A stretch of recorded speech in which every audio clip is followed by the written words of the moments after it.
హరే కృష్ణ. ఈ జగన్నాథ రథయాత్ర సందర్భంగా భక్తులు జగన్నాథ స్వామికి చెప్పన్ భోగ్ ఎందుకు భగవంతుడికి అర్పిస్తారో ఈరోజు చూద్దాం. సో కృష్ణుడు గోవర్ధన లీలలో 7 రోజులు తన ఎడమ చేయి చిటికిన వేలు మీద గోవర్ధన పర్వతాన్ని ఎత్తారు. ఆ గోవర్ధన లీల అయిపోయాక కృష్ణుడికి 56 ఐటమ్స్ కృష్ణుడికి అర్పించారు.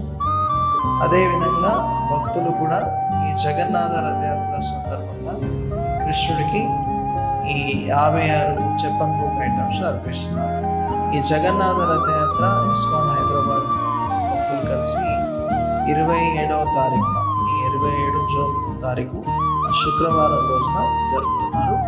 దయచేసి మీరందరూ కూడా మీ బంధుమిత్రులు మీ ఫ్రెండ్స్తో కలిసి ఈ జగన్నాథ రథయాత్రలో తప్పకుండా పాల్గొనండి. హరే కృష్ణ.